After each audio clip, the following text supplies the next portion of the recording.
Sesi 3 kelompok 4. Ya. Materi ketiga. Bismillahirrahmanirrahim. Assalamualaikum warahmatullahi wabarakatuh. Kembali lagi dengan kelompok 4. Pertemuan yang kesekian. Kali ini pemateri yang akan menyampaikan presentasi adalah Ibu Yanti Rosdiati dengan judul yang nanti akan disampaikan oleh Ibu Moderator, Ibu Hana Sofi Lutfiah. Waktu dan tempat saya serahkan kepada Ibu Hana untuk memandu presentasi kali ini. Mangga Bu Hana. Ya, Assalamualaikum warahmatullahi wabarakatuh. Terima kasih kepada Ibu Winnie Mariani sebagai host. Di kesempatan hari ini, perkenalkan nama saya Hana Sofi Lutfiah sebagai moderator yang insya Allah akan memandu presentasi kita di sesi 3 kelompok 4 ini dengan materi strategi perkembangan emosi anak TK. Di sini yang akan disampaikan oleh Ibu Yanti SPD AUD, dan perlu diketahui sedikit tentang presenter Ibu Yanti. Ibu Yanti Rosdiati SPD AUD, beliau bertugas di TK Kuntumawar. Tempat tanggal lahirnya Bandung 3 Maret 1971, pendidikannya MI Ciberem tahun 1984,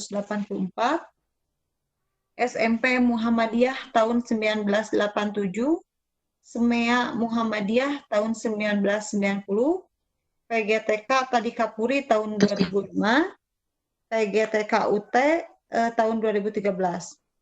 Nah, untuk mempersingkat waktu, saya persilahkan kepada Ibu presenter atau Ibu Yanti untuk memaparkan materinya. Silahkan Ibu, waktu dipersilahkan.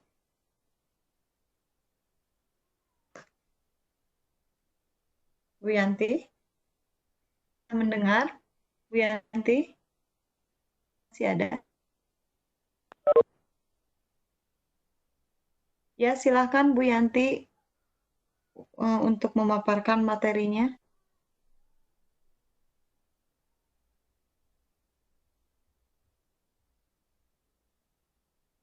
Bu Yanti, ya. Mungkin saya di sini akan sedikit membahas apa yang akan dipaparkan oleh Bu Yanti. Di sini Bu Yanti akan memaparkan tentang strategi perkembangan. Bu Yanti sudah masuk? Di sini Bu Yanti akan memaparkan tentang strategi perkembangan emosi anak TK. Nah, di sini Bu Yanti akan, ya halo Bu Yanti, sudah ada? Ya, siap. Ya, silakan Bu Yanti. Bu Yanti memaparkan materinya. Ya. Bismillahirrahmanirrahim. Assalamualaikum warahmatullahi wabarakatuh. Waalaikumsalam warahmatullahi wabarakatuh.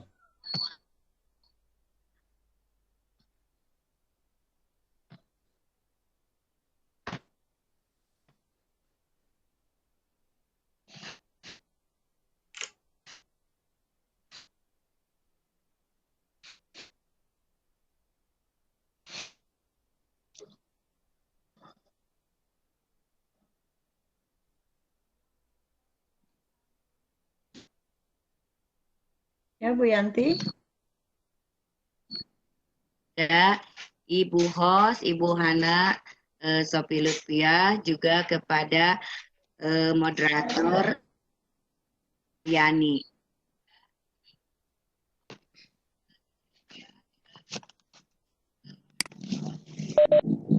Bu Yanti, suaranya timbul tenggelam. Iya, mungkin ini Oh iya, silahkan dilanjutkan. Kalau videonya, Bu, ya videonya bisa dimatikan saja, Bu. Koneksinya, Bu. Sip, ya. Mangga dilanjut, Ibu. Iya. Iya. Bagaimana kabarnya ibu-ibu sekalian? Mudah-mudahan hari ini kita menambah ilmu pengetahuan tentang strategi pengembangan emosi pada anak usia TK.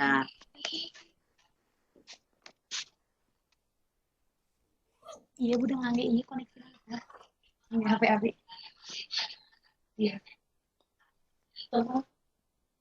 Ya, di taman kanak-kanak, guru perlu mengembangkan kemampuan emosi atau yang sekarang umumnya disebut dengan kecerdasan emosional atau emotional intelligence.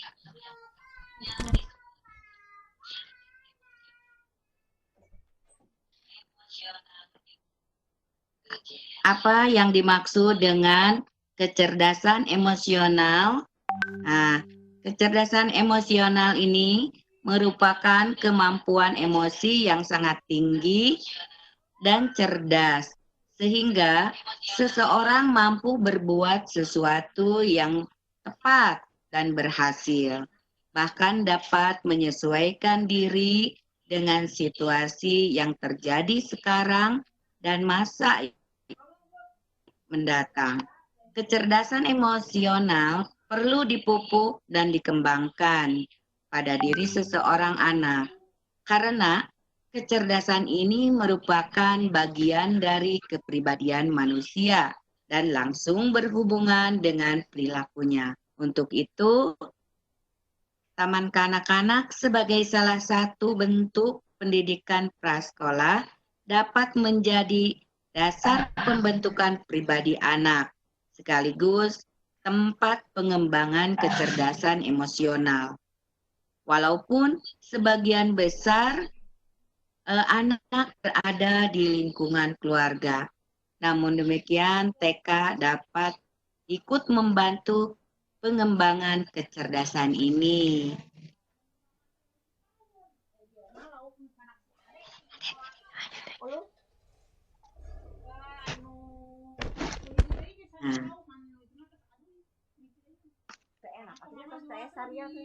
Adapun sasaran pengembangan emosional di TK, strateginya ada 5 strategi. Yang ke-1 yaitu kemampuan untuk mengenali emosi diri. Untuk membantu anak mengenali emosinya, dapat dilakukan dengan cara mengajarkan anak untuk memahami perasaan-perasaan yang dialaminya. Orang tua ataupun guru dapat mengajak anak untuk mendiskusikan mengenai bagaimana emosi yang dirasakan berdasarkan pengalamannya. Misalnya, mengerahkan rasa marah anak dengan suatu kegiatan bermain. Kedua, kemampuan untuk mengelola dan mengekspresikan emosi secara tepat. Anak dapat dibiasakan untuk berpikir realistis, sehingga anak dapat menanggapi suatu kejadian dengan perilaku yang tepat. Selain itu, orang tua dan guru juga dapat melatih anak untuk mengelola emosinya. Misalnya, anak diajak untuk meredakan emosi marah atau kecewa dengan cara mengalihkan emosi itu dengan kegiatan lain yang berarti.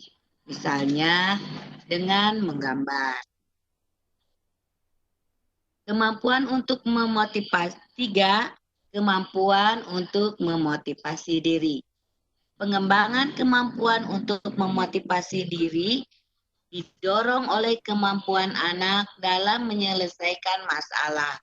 Oleh sebab itu, orang tua dan guru diharapkan tidak mengabaikan kemampuan anak untuk memecahkan masalah, karena penyelesaian masalah ini anak dapat belajar banyak.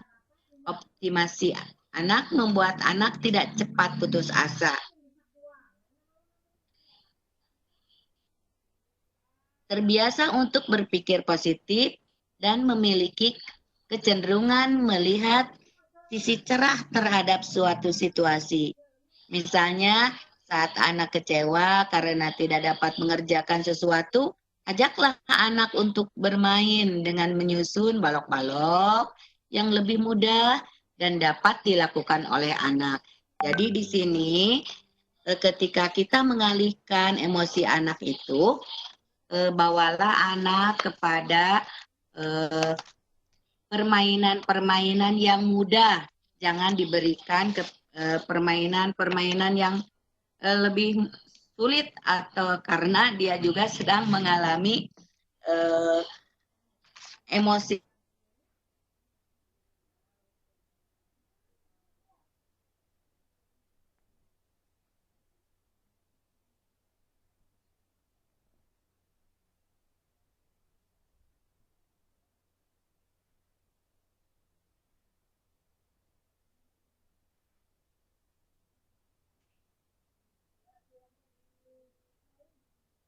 Ya, halo, Wiyanti, Wiyanti masih ada? Wiyanti suaranya hilang, Wiyanti. Ya, halo, Wiyanti.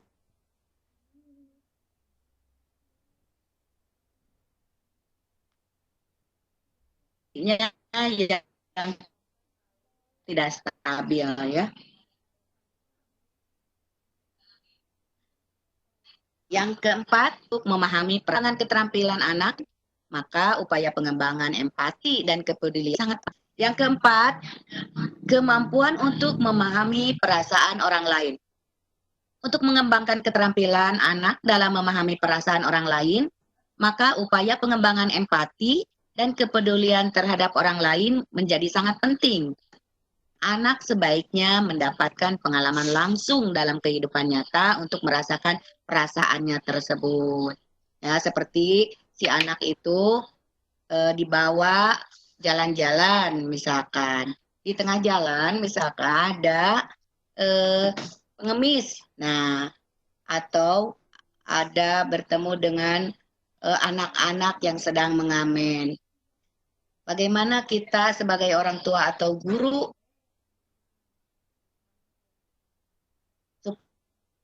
supaya si anak bisa merasakan atau berempati kepada mereka, maka ajarkanlah mereka untuk menyantuni, misalkan memberikan uang kepada orang pengemis itu atau pada anak-anak yang sedang mengamen.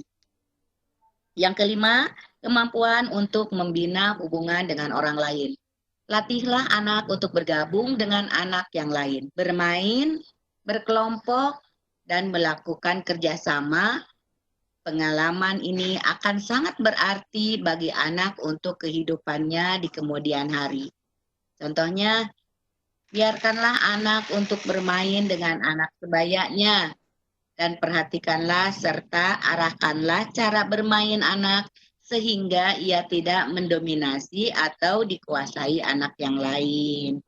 Ya, jadi kita sebagai guru ataupun orang tua jangan terlalu mengekang si anak itu, yang ini tidak boleh, yang itu tidak boleh, sehingga si anak nanti tidak akan punya teman. Dan biasakanlah kalau anak sudah mulai bermain berkelompok, juga perlu diperhatikan. Kan biasanya anak-anak itu ada ya yang suka mendominasi. Jadi segalanya pingin sendiri. Dia mengatur teman-temannya, mengikuti keinginan dia sendiri. Tidak memikirkan atau memberikan kesempatan kepada orang lain ataupun anak yang lain. Jadi itu pun harus diajarkan. Nah, kalau di TK biasanya itu ada aturan main sehingga si anak dilatih untuk mengikuti aturan permainan tersebut. Seperti misalnya belajar bersabar untuk mengantri Eh, Belajar sabar untuk menunggu giliran dalam bermain, misalkan. Nah, jadi semuanya ada aturannya.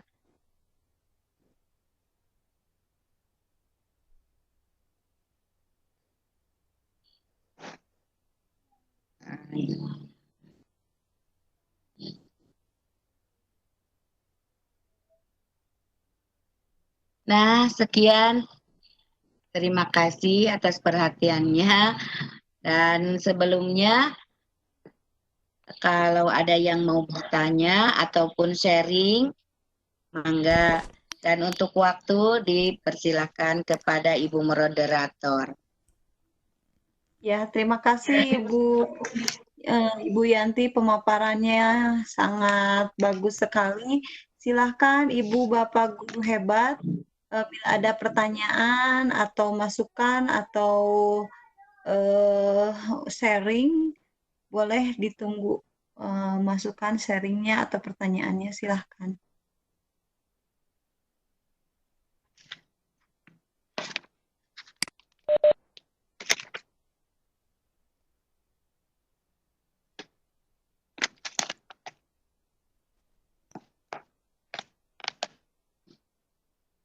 Ya. Mangga, ada yang mau bertanya? Izin bertanya, Bu. Mangga, Bu. Ya, silahkan. Saya Resna, Bu. Iya, mangga, Bu. Ya, tadi kan disampaikan tentang cara apa ya, emosi mengatasi emosi anak TK gitu ya, Bu ya. Iya. Nah, saya kebetulan punya anak usianya baru 4 tahun, Bu. Belum masuk TK, Iya. tapi mungkin udah dikategorikan anak yang apa ya, masih usia-usia TK begitu ya, Bu ya. Memang emosinya suka meledak-ledak, Bu. Itu teh gimana ya, Bu ya? Biar maksudnya biar anak sayanya bisa kita arahkan tanpa saya harus berkata atau berbicara yang agak nada tinggi gitu. Karena ketika saya bahasa Sunda nama nyarek dengan nada tinggi teh dia malah ngalayen gitu, Bu. Nah, gimana ya, Bu ya, tips dan triksnya gitu biar saya bisa mengatasi saya itu gitu, Bu. Terima kasih, Ibu. Ya, terima kasih. Terima kasih Bu Resna sudah bertanya. Mungkin ini menurut pemikiran saya, tapi nanti silakan kalau ada yang punya solusi juga yang bagus ya. Mungkin ini menurut saya saja. Ketika si anak emosinya meledak-ledak, kita seharusnya membujuknya atau mengalihkan perhatiannya kepada hal-hal yang lain yang lebih menarik gitu, Bu. Biasanya si anak itu sangat cepat sekali beralih perhatiannya. Nah, jadi dialihkan saja perhatiannya, Bu, kepada hal yang lebih menarik. Nah, jadi misalkan ketika si anak marah karena mainannya direbut oleh orang lain, kita alihkan perhatiannya kepada permainan yang lain atau diajak pergi, misal meninggalkan apa yang menjadikan dia itu marah, gitu, Bu.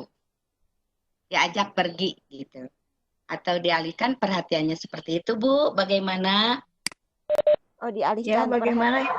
Dialihkan perhatiannya ya, Bu ya? Iya. Oh iya. Kalau misalnya ini, Bu, nggak apa-apa ya nanya lagi ya, Bu ya? Ya, nggak apa-apa, Bu. Kalau di rumah, Bu, dia kan suka berantakin mainan gitu. Kalau disuruh beresin teh, bukannya mau nurut gitu, malah makin diberantakin gitu, Bu, di rumah teh. Jadi bukannya disuruh beresin teh bukannya gitu, malah ayo we diberantakin dari ujung sampai ujung rumah teh berantakan gitu, Bu. Gimana ya, Bu ya? Biar bisa di ini gitu. Ya, Kak. Iya, kalau menurut saya mah gini, Bu. Biasanya si anak itu kan kalau bahasa Sundanya mah pingin diperhatikan gitu, pingin diperhatikan lebih gitu ya. Jadi diajaklah si anak untuk membereskan, tapi setelah dia bermain. Kalau dia misalkan ingin bermain, kasih waktu dulu Bu, kasih waktu gitu, berapa menit, kasih perjanjian gitu. Yuk mau bermain, tapi jangan lama-lama ya bermainnya. Nah, setelah bermain, ajaklah anak untuk membereskan mainan. Udah mainnya, yuk kita bereskan, kita simpen lagi ke tempatnya. Nah, setiap bermain, tapi itu harus konsisten. Setiap bermain itu harus diajak, dibereskan. Setiap selesai bermain, ajaklah anak untuk membereskan dan mengembalikan mainan pada tempatnya.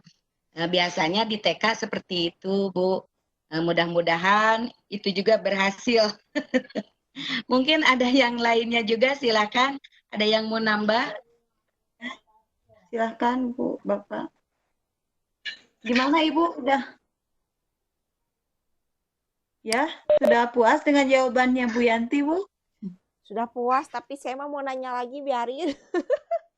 Biarin Bu, mangga. Diborong aja, mangga.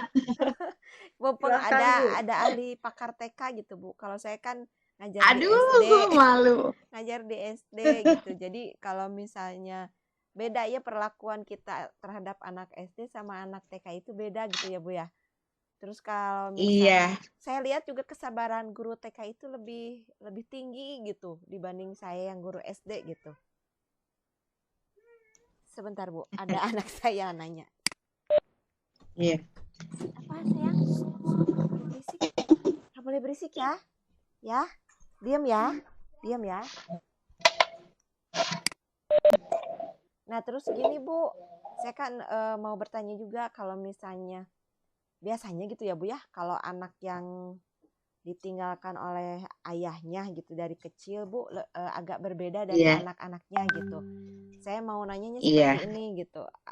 Kalau misalnya anak apa yang harus disiapkan oleh saya sebagai ibunya untuk menguatkan mental anak saya gitu Bu ketika dia masuk di sekolah gitu. Karena kan maksudnya kalau di sekolah kan dia harus ini sendiri gitu. Iya. Mungkin ada yang lain, Ibu moderator mau menjawab? Ya, gimana Bu? Mau menjawab pertanyaan Bu Resna, mangga? Silakan Ibu dulu aja Bu.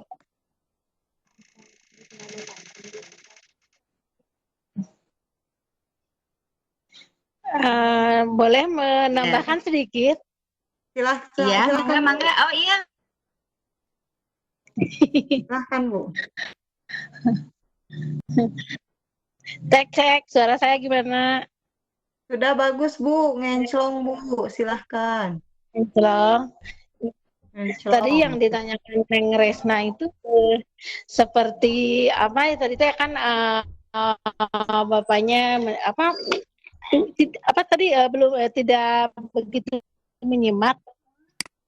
Bapaknya sudah meninggal, Ibu. Ibu moderator mungkin bisa bantu. Jadi bapaknya udah meninggal. Memang yang saya alami juga begitu. Jadi kan bapaknya udah meninggal dari sejak kecil ya. Jadi banyak sekali apa itu yang harus kita siapin kalau lebih dari menghadapi anak yang di apa ada masih ada kok. Gimana Bu suaranya? Halo, cek. Suara saya terimanya gimana? Jelas, Bu. Halo?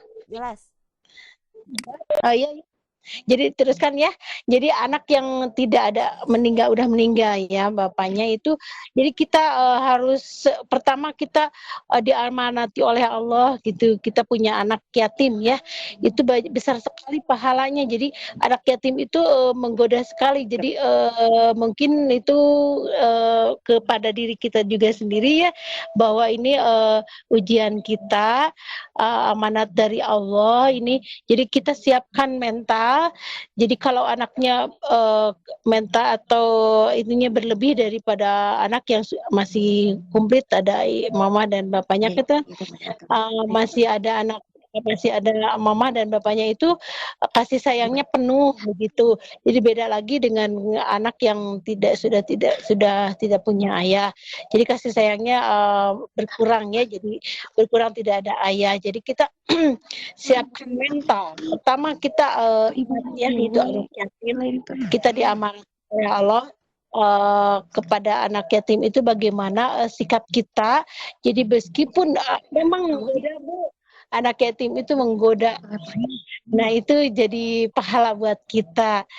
Dan mungkin keduanya kita siapin mental, atau siapin tadi mental, terus siapkan terhadap ilmu ya, ilmu kita, ilmu menghadapi anak usia dini, apalagi persiapkan sekarang banyaklah buku-buku, atau lihat di Google bagaimana menghadapi anak seusia dini itu bagaimana.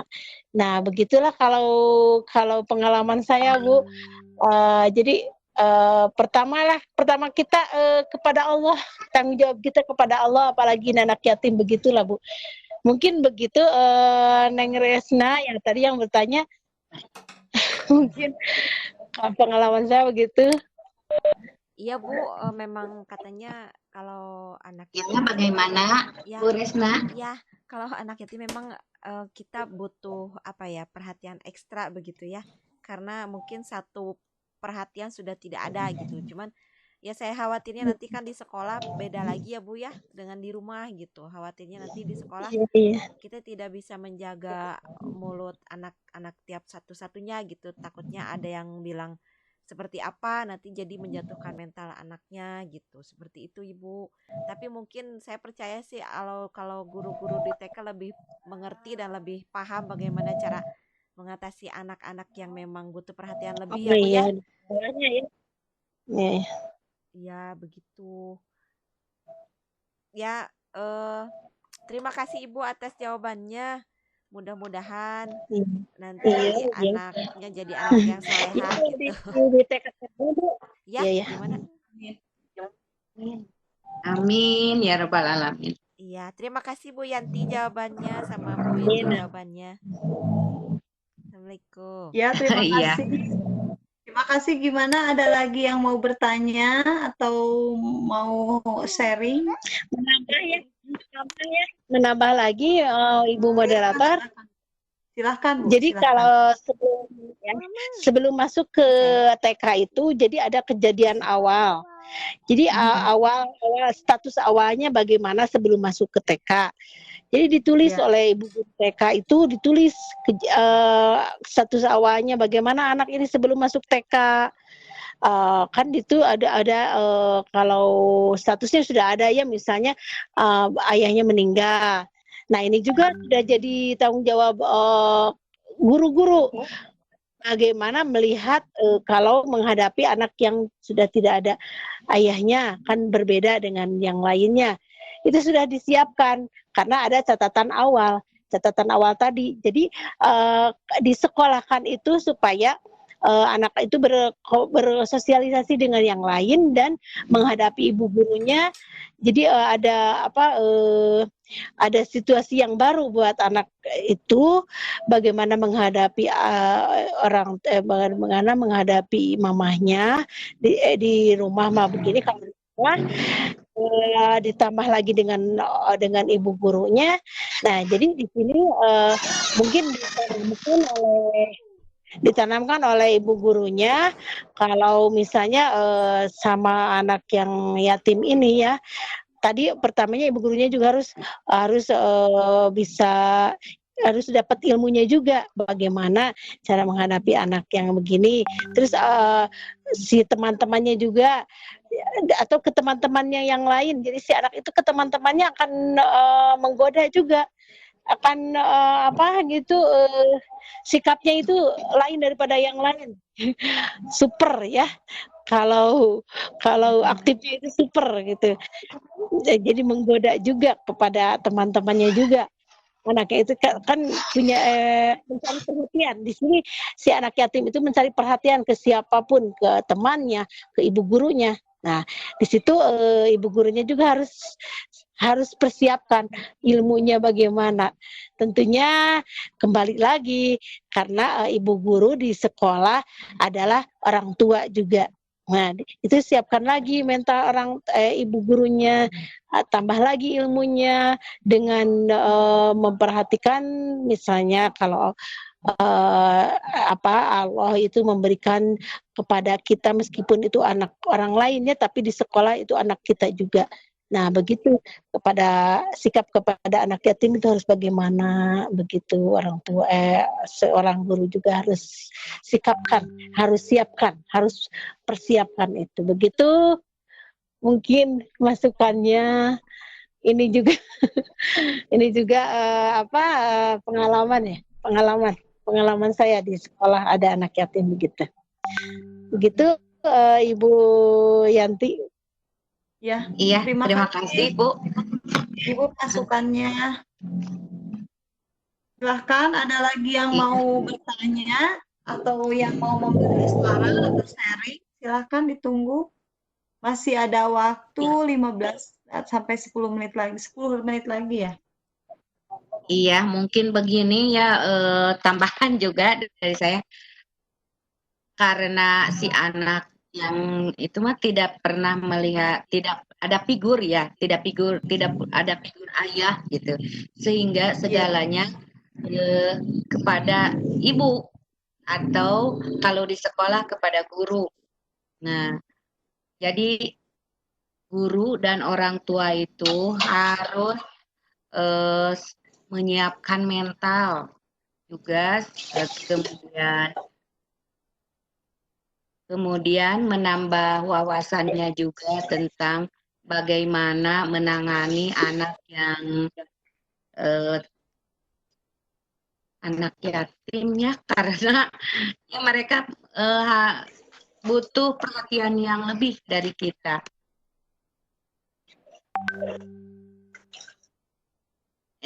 Begitu mungkin Bu, bagaimana Bu Resna? Iya, sudah cukup Ibu. Terima kasih atas jawabannya. Mangga, Ya. barangkali mau ditutup juga boleh.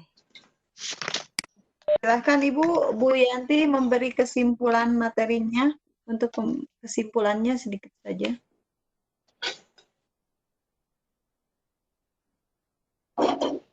Ya, Bu Yanti. Silahkan memberi kesimpulan.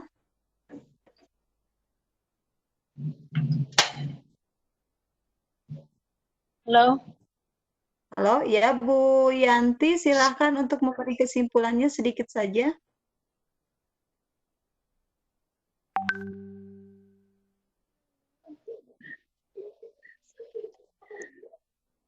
Ya. 5 strategi pengembangan emosi. Yang pertama adalah kemampuan untuk mengenali emosi diri. Yang kedua, kemampuan untuk mengelola dan mengekspresikan emosi secara tepat. Yang ketiga adalah kemampuan untuk memotivasi diri. Yang keempat, kemampuan untuk memahami perasaan orang lain. Dan yang kelima, kemampuan untuk membina hubungan dengan orang lain. Demikianlah kesimpulannya, Ibu. Mudah-mudahan ini bermanfaat. Ya, Billahi amin. taufiq wal hidayah. Wassalamualaikum warahmatullahi wabarakatuh. Waalaikumsalam warahmatullahi wabarakatuh. Ya, terima kasih Ibu Yanti atas pemaparannya, pemaparan yang luar biasa. Sekarang saya serahkan lagi ke Ibu host. Silahkan Bu ini untuk menutup acara. Ya, Ibu host, silahkan. Ya, terima kasih.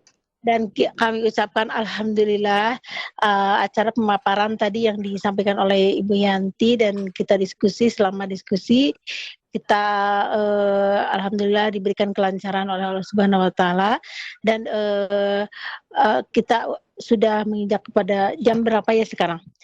Kita tutup saja acara ini dengan mengucapkan hamdalah alhamdulillahirabbil alamin. Alhamdulillahirabbil alamin.